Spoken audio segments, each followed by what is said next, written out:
So this week I was expecting John Foley to be here as usual, but unfortunately he's Beijing, up and yeah. moved to Beijing on Right. us. So Not only him, also Goldman's vice chairman globally, Mark Schwartz, also moved to Beijing. It's a trend going on yes, here. I think. we're Everyone's hearing moving to more about Beijing. these things. Should I be packing my bags away? Yeah, and the Len Putonghua as well. Yeah, so if you look sorry. at business volume this year, the mainland Chinese exchanges, they accounted for 2/3 of the IPO proceeds in Asia.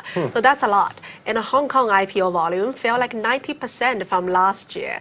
And also there are lots of other things going on in China, like they're opening up the market, they're allowing foreign banks to have 49% of their joint ventures, up from 33%. So it makes sense to move all your bankers into China. Yeah, but it's not going to be risk-free, though. I mean, Right. I understand, but do they have the right skill set to do that? It's Well, a that's what I was completely wondering different market. about that. Whether if you send someone who's foreign like Mark Schwartz into Beijing, can they really work the deals the way a local banker can? Can they get the guanxi going, talk to those leaders? They don't even speak Chinese. How are they going to raise those deals? Yeah, well, he's got other advantages as well. So if China wanted to open a foreign board for foreign companies, and then, of course, he's got all those connections back home. And with all those army of Chinese bankers talking to regulators, they may like to hear something different. A little global experience, a global foreign expertise. I think that he's will worked go in the down U.S., really worked well. in Japan. He knows how to avoid the pitfalls that Japan's gone through and how to build a capital market, which is what China's doing.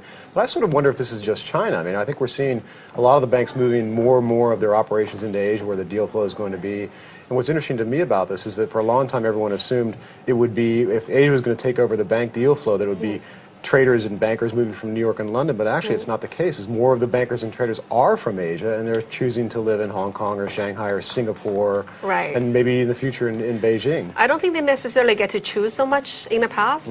In the past, bankers prefer to live in Hong Kong, so non-Chinese like how the English language here, and even Chinese people like me, so we like a bit pollution-free and also a good education system, and also it's just much more easier to live. But in the future, I don't think you get to really to choose, because that's where the business opportunity is. So is Beijing going to be the next sort of New York or Tokyo?